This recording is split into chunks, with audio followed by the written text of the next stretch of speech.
Real estate का कोई सवाल, team Sabharwal. Your search ends here.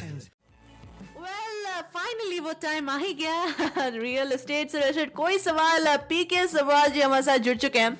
अगर आप सभी को कोई भी सवाल पूछना है पीके जी से रियल एस्टेट से रिलेटेड, कोई भी आपने कुछ पढ़ लिया भाई, कुछ डाउट आ गया, कोई क्लैरिफिकेशन चाहिए, कुछ आपको समझ में नहीं आ रहा है रियल एस्टेट से रिलेटेड, या फिर एनी क्वेश्चंस और क्वेरीज एट ऑल, आप सवाल पूछ सकते हैं पीके जी से live 905-226-9109 905-226-9109 is the studio number. आपने लगाना है बस कॉल एंड पीके जी से कोई भी सवाल जो है रियल एस्टेट से रिलेटेड आप पूछ सकते हैं। 905-226-9109 इज द नंबर। पीके जी को वेलकम कर लेते हैं। सर वेलकम, कैसे हैं आप? Thank you very much, Sarah, and very good afternoon to all your listeners. जी Sarah. Very good afternoon sir. And sir ये वेदर का क्या ख्याल, आपको कैसा लग रहा है ये वेदर? बस बढ़िया हो गया। हमने विंटर देखी नहीं, समर आ गया। लेकिन वो कहते हैं ना, बकरे की माँ कब तक खैर मनाएगी। तो ये 10 दिन की बात है, फिर ठंड में मरोगे सारे। 10 दिन तक तो खुश करो आपको, क्यों जी? पंगड़ा पालो 10 दिन तक, तो फिर वही वाली बात, बकरे की माँ कब तक खैर मनाएगी, जाना ही एक दिन। क्या तो बात है? सर्दी आएगी जी, सर्दी आ गई। अच्छा जी, सर्दी अब वैसे होपफुली या वेदर जो है थोड़ा सा इधर उधर दिखा ही रहा है, कभी बारिश दिखा रहा है, then it is cloudy again, then it is sunshine दिखा रहा है, बट होपफुली वेदर थोड़ा हमारे साइड रहे। लेकिन नहीं, आ गया न्यूज, देखो ना सामने, ये वही है। प्लस 16 से -12 होने वाला है। सैडली। हाँ जी, हाँ जी, हाँ जी, हाँ जी। कपड़े अंदर मत रखो, बाहर निकाल लो सारी रजाइयाँ। तो बाहर ही रहने दीजिए। बिल्कुल। हाँ बिल्कुल बिल्कुल बिल्कुल, जी जी जी। वैसे पीके जी आज अगर हम बातचीत कर ही रहे हैं तो couple of things to talk about, लेकिन वेदर की अगर हम बात कर रहे हैं तो क्या ओंटारियो की जो रियल एस्टेट की मार्केट है स्प्रिंग की, वो हॉट होगी या कोल्ड नजर आ रही है आपको? नहीं, जो आज हालात है उस हिसाब से तो हॉट होगी, क्योंकि देखो अभी पिछले महीने देखो सेल बढ़ गई। तो पिछले महीने होम सेल्स है वो पूरे कनाडा की 3.7% जंप हुई है, कंपेयर करें ईयर ओवर ईयर। तो सीरिया की रिपोर्ट है, कैनेडियन रियल एस्टेट एसोसिएशन की। लेकिन अगर आप ट्रक की रिपोर्ट देखें, Toronto regional real estate board, और उनके हिसाब से 11.5% जंप आया है ग्रेटर टोरंटो के अंदर सेल्स के अंदर। और कौन सी स्टेट की बात करूं, वैनकूवर की चलो कर लेते हैं। REBGV जो है, जो real estate board of greater Vancouver, वहां पर 3.2% जंप आया है। पूरे कनाडा में जंप आया 3.7% का। ये तो सुन के ही आया है, ये तो यही सुन के आया है कि अभी इंटरेस्ट रेट कम होंगे, और होंगे तो क्या होगा। अभी तो सुन के ही बड़ा जबरदस्त कंज्यूमर कॉन्फिडेंस बड़ा जबरदस्त बूम कर गया, बड़ा सॉलिड हो गया। ये सुन के कि इंटरेस्ट रेट नीचे आएगा, ठीक है ना जी। ये देख कर कि बाहर क्या 16 टेम्परेचर, घर में पकौड़े तलने शुरू हो गए, तो लेकिन आगे क्या होगा। तो ये मेरे हिसाब से जिस हिसाब से ट्रेंड चल रहा है और जिस हिसाब से इंटरेस्ट नीचे आने की उम्मीद है, मुझे लगता है स्प्रिंग मार्केट स्ट्रांग होगी। बट यहाँ मैं डिस्क्लेमर दे दूं, ये बहुत स्ट्रांग नहीं, पॉजिटिव होगी। कहीं गलती से लोग समझ लें कि आग लग जाएगी, मिलेगा कुछ नहीं, वो वाला टाइम नहीं आएगा। पर yes, it will be on the positive note ji. And PK ji, आपने इंटरेस्ट रेट की बात करी है, तो ये बातचीत भी आ रहा है कि इंटरेस्ट रेट जो है बहुत जल्दी एक्चुअली नीचे जाने वाला है, instead of waiting till September something. Is that true? Is it happening? ये क्या हुआ है कि जैसे मैं पिछले शो में मैंने कहा था, आई एम एक्सपेक्टिंग जून के आसपास, मोआ साहब कह रहे थे अगस्त सितंबर के आसपास। तो लेकिन ये जो जल्दी एक्सपेक्ट करने का कारण वो ये है कि जैसे मैं तो क्या बोलूंगा, मैं तो बड़ा एक अनपढ़ सा आदमी हूँ। बैंक ऑफ मॉन्ट्रियल की मैं बताता हूँ आपको बात, क्योंकि ये जो बड़े बड़े लीडर्स जो हैं उनकी बातों में दम होता है। डेजार्डिन हो गया, बैंक ऑफ मॉन्ट्रियल हो गया, जैसे अभी पीछे स्कॉटिया बैंक ने भी रिपोर्ट दी है। बैंक ऑफ मॉन्ट्रियल ने ये कहा है कि बैंक ऑफ कनाडा यूएस से पहले इंटरेस्ट रेट कम कर देगा, जबकि ऐसे होता नहीं है, क्योंकि कैनेडियन इकोनॉमी और यूएस इकोनॉमी दोनों आपस में इंटीग्रेटेड है, साथ साथ चलती हैं एक दूसरे के, और एक दूसरे को फॉलो करती है, या समझ लो कि कनाडा उनके पीछे पीछे चलता है। लेकिन अब हालात ये नजर आ रहे हैं कि ये इनकी डायरेक्शन बदलने वाली है, टेम्परेरीली, नॉट परमानेंट, टेम्परेरीली। क्यों? क्योंकि कैनेडियन इकोनॉमी डिफरेंट तरीके से चल रही है और इसके अंदर इतनी तरक्की नहीं हुई। हालांकि दूसरे तरफ जॉब लेबर मार्केट बड़ी स्ट्रांग हुई है यहाँ पर, और यहाँ पर इंटरेस्ट रेट जो है प्राइम तो उतना उतना है, लेकिन जो उसका वेरिएंस है वो कम हो गया, बहुत ज्यादा, 1% से ज्यादा कम हो गया, कॉस्ट कम होनी शुरू हो गई। तो ये चीज मजबूर करेगी इंटरेस्ट रेट को जल्दी कम करने के लिए।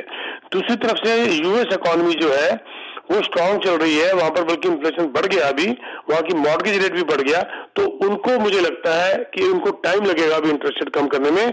तो ये एक नई चीज होने वाली है जिसके अंदर की मुझे लगता है, बल्कि बैंक ऑफ मॉन्ट्रियल ने भी ये बात बोली कि कैनेडियन इंटरेस्ट कट जल्दी हो जाएगा। उन्होंने तो यहां तक भी कह दिया कि they are expecting April, spring की जो बात कर रहे थे, कहा हम जून जुलाई की बात कर रहे थे, वो अप्रैल की बात कर रहे हैं।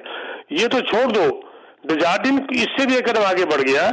जोर्डान के जो चीफ इकोनॉमिस्ट है जिमी जीन, वो कह रहे हैं कि मुझे तो ये भी डाउट होना हो गया जो अभी आने वाला ना अगले हफ्ते, क्या है इसका, क्या है, मार्च 6 मार्च, कहते कहीं इसमें कोई ना हो जाए, कहीं इसमें ना गिर जाए रेट। हालांकि चांसेस वो उसका कम बता रहे हैं, लेकिन जिस हिसाब से ये इसको स्प्रिंग कट के नाम से इसको नाम दे रहे हैं वो लोग, यस, मेरे हिसाब से जो है इंटरेस्ट रेट जल्दी नीचे गिरना आना शुरू हो जाएगा। जी, एंड लिसनर्स को मैं दोबारा बता दूंगा, अगर कोई भी आपका सवाल है रियल एस्टेट से रिलेटेड, आप पूछ सकते हैं पीके जी से राइट अवे कॉल करके 9052269109 9052269109 is the studio number two call. And कोई भी अगर आपका सवाल है, क्वेश्चन है, क्वेरी है रियल एस्टेट से रिलेटेड, कोई सवाल, पीके सवाल जी हमारे साथ जुड़े हुए हैं, 9052269109 इज द नंबर। पीके जी, मैंने एक रिपोर्ट पढ़ी 2 दिन पहले आई थी ये, कि जो कनाडा का मूव है ना फॉरेनर्स को out of its property market रखने के लिए फॉर 2 more years, ये बातचीत अभी डिस्कशन सोशल मीडिया पे भी चल रही थी कि this will do very little to alleviate the acute housing shortages. Is it true? आपका क्या इसमें ओपिनियन है? आप अफोर्डेबिलिटी की बात कर रहे हैं जी। ये तो अफोर्डेबिलिटी खराब ही होती जा रही है सहरा। सीएमएससी की रिपोर्ट देखो, मैं जो भी बात करता हूँ ना, मैं किसी रिपोर्ट बेस्ड करता हूँ बात, मैं अपने भी अंदाजे लगा लेता हूँ, लेकिन मेरे अंदाजे भी जो है रिपोर्ट बेस्ड होते हैं, पहली बात, क्योंकि मैं अपने आप को इतना ज्ञानी नहीं समझता, मैं ज्ञानियों के पीछे चल पड़ता हूँ, ठीक है ना जी। एक सियाने बंदी की उंगल पकड़ ली, आधा ज्ञान तो तुम मुझसे वैसे ही सीख गए। तो मैं कुछ रिपोर्ट्स बेस्ड मेरे हमेशा ऑब्जर्वेशंस होती हैं। तो ये जो अफोर्डेबिलिटी क्राइसिस है 1980 के बाद खराब ही होता जा रहा है। 1980 के बाद, यानी कि लगभग 43-44 साल हो गए ये खराब होता जा रहा है अफोर्डेबिलिटी क्राइसिस। और वैकेंसी रेट जो है वो भी वर्स्ट 1980 से खराब हो रहा है। You will be surprised, 1.5% which is as good as full. अब बताइए कौन क्या घर ले लेगा, जबकि रेंट बढ़ गया 8% 1 साल के अंदर। और जबकि हिस्टोरिकली जो है एवरेज जो रेंट का होता है वो 2.5, 2.6, 2.8 के करीब होता है, और बढ़ गया 8%। तो मुझे बताइए ये अफोर्डेबिलिटी को कितना, और उसके और क्या मैं फिगर दूं कि अफोर्डेबिलिटी और कहाँ जाएगी। एक इंसान, एक फैमिली जो घर नहीं बना सकती, वो घर किराए पे भी नहीं ले पा रही जी। विनम्रना दुख तो इस बात का है कि किराए पे नहीं ले पा रही। ये जो मैं आपको एक फिगर वो देता हूँ बड़ी इंटरेस्टिंग, कि cities like Vancouver, Ottawa, Toronto, इनमें तो स्टॉक ही खत्म हो गया रेंट का, है ही नहीं, स्टॉक ही नहीं है। एक रेंट पे चढ़ाते हो 15 एप्लीकेशनें आ जाती हैं, और देखो ऐसी एप्लीकेशन जैसे भीख मांग रहे हैं। कितनी बेइज्जती की बात है कि एक इंसान जिसको छत नहीं मिल पा रही। 1 in 4 कैनेडियन, एक बात और सुन लीजिए, 4 में से 1 कैनेडियन अपनी हैसियत से हल्के मकान में जाके रह रहा है मजबूरी की वजह से। 3 बच्चों की फैमिली, 2 बेडरूम कम से कम होने चाहिए, किराया नहीं दे पा रहे, 1 कमरे में रह रहे हैं। 2 फैमिली मिलके 2 बेडरूम के अपार्टमेंट में इकट्ठे रह रहे हैं, अपनी औकात, अपनी हैसियत, अपने लाइफ स्टाइल से नीचे गिर के रह रहे हैं। और ये उस कंट्री का हाल है जो बोस्ट करती है अपने आप को G7 कंट्री।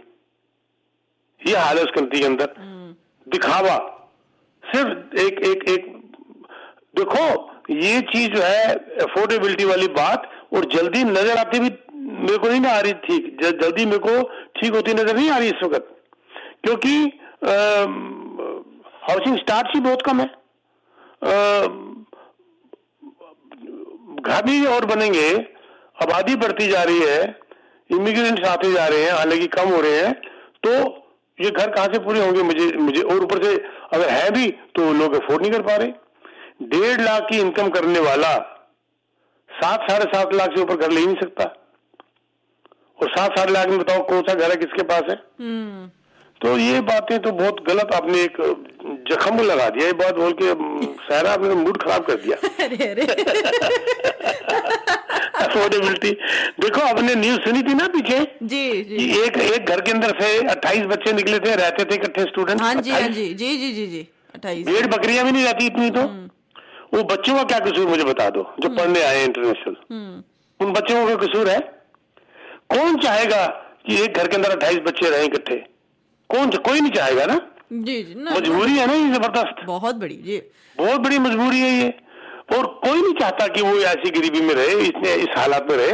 ये मजबूरी इनको कर देती है, which is very bad and shame on the government, I would say. क्यों इमिग्रेंट्स बुलाए जाते हैं यहाँ पर जब उनको संभाल नहीं सकते? आप अपने घर में मेहमान को बुलाओ, सारा, जब आप मेहमान को बुलाते हो तो उनकी खातिर करना चाहोगे ना? बिल्कुल बिल्कुल। चाय पिलानी, उनको पिलाओगे ना चाय या कुछ, या बिठाओगे ना ढंग से जी। आप ये तो नहीं कहोगे मेहमान को, जी हमारे घर आ रहे हो, बताओ साथ में क्या ला रहे हो खिलाने के लिए? जी ना ना ये हो रहा है हमारे इस कंट्री के अंदर इस वक्त। अनफॉर्चुनेटली आप आ रहे हो तो क्या साथ ला रहे हो, और जा रहे हो तो क्या देके जा रहे हो? राइट। तो दिस इज बैड, अफोर्डेबिलिटी खराब होती जा रही है। और मैं बता दूं, मैंने पिछली बार भी कहा था, रिपोर्ट आई थी कि जल्दी अफोर्डेबिलिटी ठीक होती नजर नहीं आ रही। ठीक है जी, बातचीत को आगे जरूर बढ़ाएंगे। हमारे लिसनर्स को मैं बता दूं 905-226-9109। कोई भी अगर आपको सवाल पूछना है, हमारे साथ जुड़े हुए हैं PK Sabharwal from a team Sabharwal, real estate से रिलेटेड कोई सवाल पीके सब्रवाल हमारे साथ जुड़े हुए हैं। एंड एक कॉलर भी हमारे साथ जुड़ रहे हैं, तो उनसे भी बातचीत करेंगे। PK ji, welcome by the way sir. And एक कॉलर भी हमारे साथ जुड़े हुए हैं, तो please go ahead. Hello Sabharwal ji, नमस्कार जी। नमस्कार जी, नमस्कार, क्या हाल है आपके? बस ठीक है सब्रवाल जी, उसको अंग्रेजी में बोलते हैं यहाँ पे ना पॉटलक, कहते हैं कि सब अपना अपना खाना लेके आओ, और जो उसमें थोड़ा बच जाएगा तो हम भी खा लेंगे जी। जी बिल्कुल, वो कहते ना जी, वो कहते रहो नौकरी है ना, तो मेरा काम क्या है, तो सवेरे गुरुद्वारे चला जाया कर, अपने लिए खाना खा के हमारे लिए ले आया कर। जी ठीक है ना जी, वो वाला हालत नौकरी में रख लिया भी, जाओ वहां पर खाना खाओ, फिर हमारे लिए भी ले आओ। वहाँ तो भंडारा है, गुरु जी का भंडारा लगा हुआ, सबके लिए इतना बढ़िया चीज है, और तू अपने लिए खा, मेरे लिए भी ले आ। ये नौकरी में रख लिया।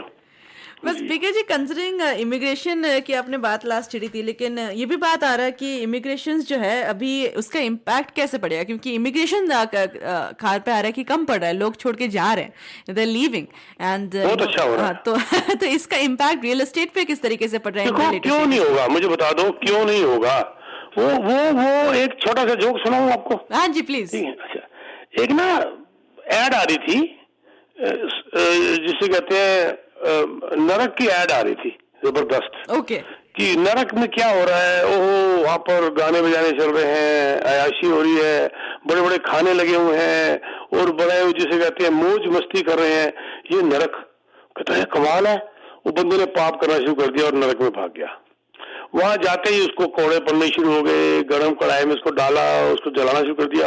कहता वो क्या था जो मुझे दिखा रहे थे? कहता वो हमारा मार्केटिंग डिपार्टमेंट था। अच्छा। हमारा मार्केटिंग डिपार्टमेंट था कि तू किस तरीके से नरक में, तो वहां तो यहाँ आने के बाद देखेंगे।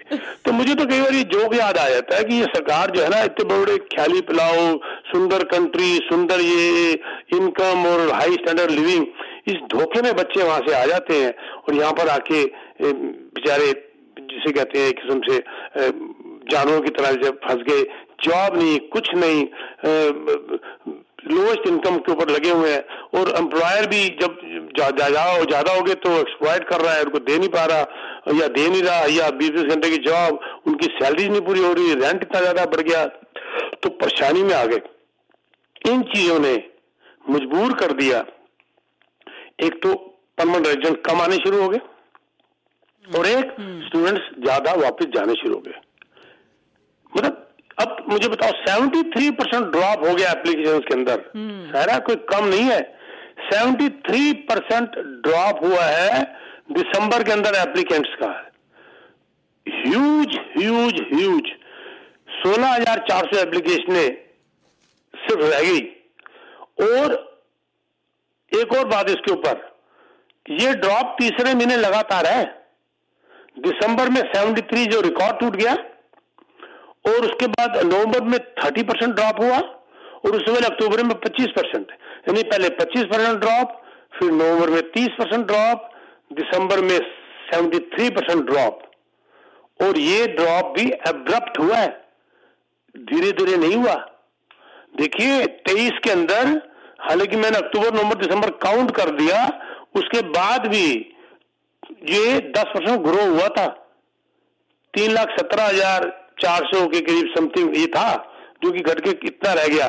बात ये है कि ये अब्रप्ट इसलिए हो गया, मुझे एक कारण ये भी नजर आता है। आपको याद होगा मई के महीने में वाई मीडिया ने भी दिखाया था बहुत कुछ, इसके हालात स्टूडेंट्स कितने खराब है। बाकी मेन स्ट्रीम टेलीविजन में सब में ये आई थी बड़ी न्यूज, किस तरीके से पूरे एक्सप्लॉइट किया जा रहा है स्टूडेंट्स को इस कंट्री के अंदर, ब्ला ब्ला ब्ला।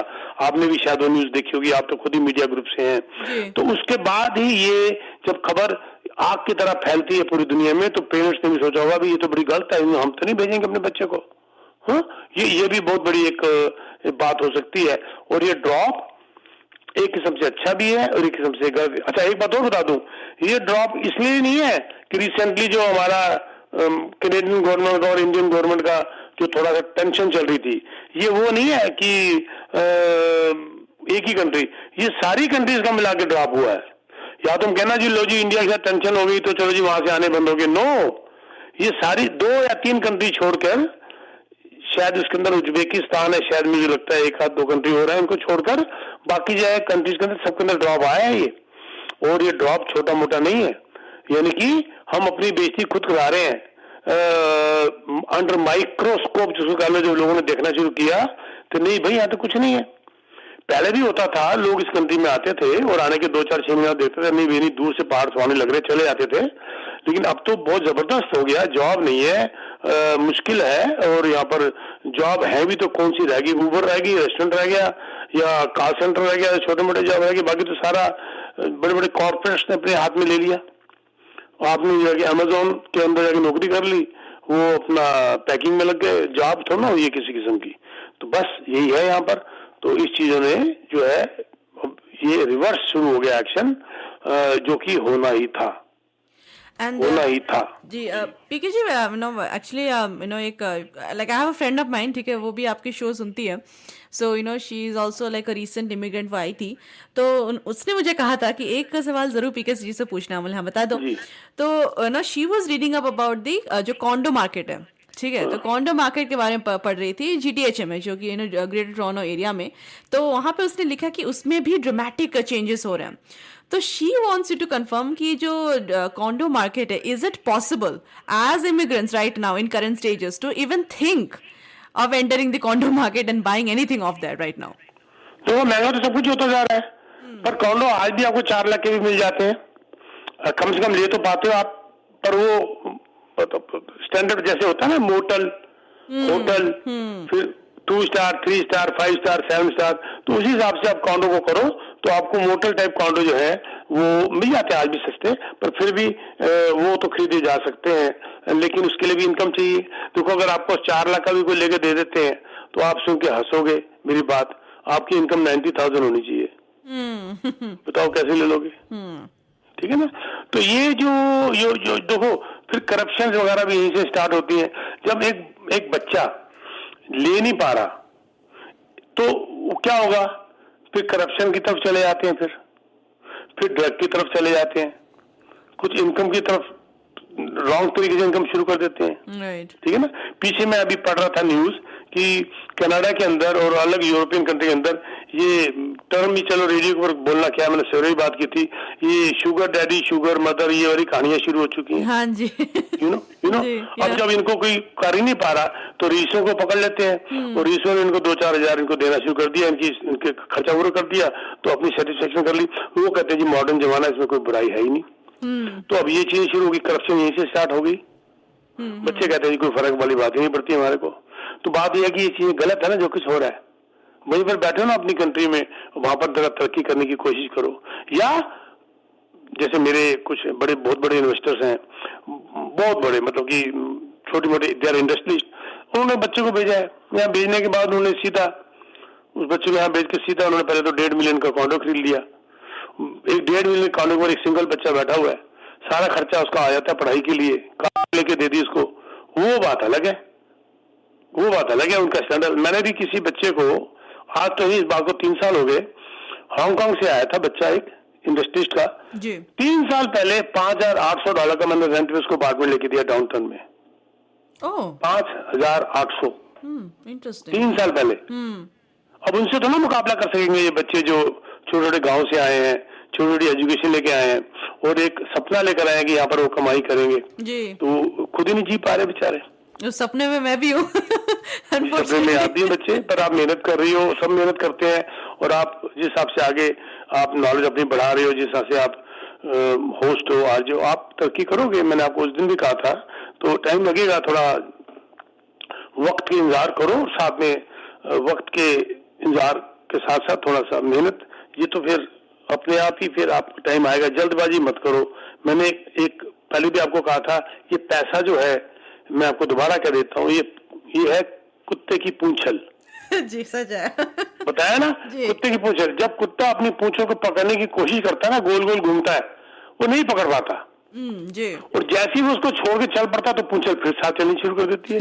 जी तो ये पैसा वो है, तो इसको छोड़ो और मेहनत करो, पैसा अपने आप तुम्हारे को फॉलो करेगा।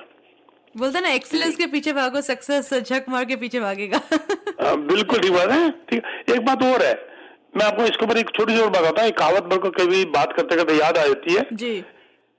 देखो, ये नेगेटिव माइंड, देखो आप अगर मेहनत करते हो फल की चिंता किए बगैर, तो ये पॉजिटिव माइंड है, राइट। लेकिन नेगेटिव माइंड क्या है, कुछ नहीं होने वाला, मर गए जी भूखे, कुछ होगा नहीं, क्या मेहनत करें, तो आप तरक्की फिर भी कभी कर ही नहीं सकते। तो एक कहावत बड़ी मशहूर है, negative mind will find fault in everything. ये बात ठीक है ना, नेगेटिव माइंड हर चीज गलती है, नहीं वो उसने ऐसे किया, नहीं वो उसकी लोकेशन अच्छी थी, नहीं उसकी एजुकेशन डिफरेंट थी, नहीं उसकी किस्मत अच्छी थी। A negative mind will find fault in everything, and a positive mind will find opportunity in everything. Positive mind हमेशा अपॉर्चुनिटी ढूंढेगा हर काम के अंदर। जैसे अब प्राइजेस गिरे हुए हैं, नेगेटिव माइंड और ना गिर जाए बेच रहा है, पॉजिटिव माइंड कह रहा है जी और गिरेंगे नहीं, खरीद लो। हाँ। दोनों वही है। वो उसमें अपॉर्चुनिटी ढूंढ रहा है, ये ले लो, मार्केट गिरी पड़ी है, ये मौका है खरीदने का। और नेगेटिव माइंड क्या कह रहा है, अभी और गिरेंगे जी। फर्क आ गया, सोच में फर्क आ गया। आपकी सोच आपका फ्यूचर है, आपकी पर्सनालिटी आपका फ्यूचर है। क्या बात है, सच बात है, एक्चुअली करेक्ट है, एकदम अग्रीड विद दैट। क्योंकि सोच जो है पर्सपेक्टिव एक तरह का आ जाता है, एंड पर्सपेक्टिव है नो हमारी थॉट को चेंज करता है, and then we our actions are also impacted by that. जी जी जी जी। तो सारा कंक्लूड करें, आधा घंटे ज्यादा हो गया बात करते भोंगते तो मैं बता दूं कि for any real estate need आप मुझे कांटेक्ट कर सकते हैं 647-299-4757। I repeat 647-299-4757। आप for any real estate need you can contact me, चाहे वो रीसेल हो, बेचना हो, खरीदना हो, इन्वेस्टमेंट हो, हाई राइज हो, ह्यूज डिस्काउंट्स, मतलब अनबिलीवेबल डिस्काउंट्स जो आप सोच भी नहीं सकते। एक बार मिलोगे तो पता चलेगा क्या डिस्काउंट्स होते हैं। वो डिस्काउंट्स वही बिल्डर जिससे मैं लेके दूंगा, वो बिल्डर खुद नहीं आपको दे सकता, मेरा उनसे एग्रीमेंट हुआ पड़ा है, और कोई और रियल्टर नहीं दे सकता जो इंसेंटिव्स मैं आपको दे सकता हूं। मुझे कांटेक्ट करिए, I will get you the best of the best discount and with the longer closings. 647-299-4757। Thank you very much Sara. Thank you so much PK sir, आपसे बात करके हमेशा ही अच्छा लगता है, learn so much from you. Thank you so much, and we wish you all the best. Thank you ji.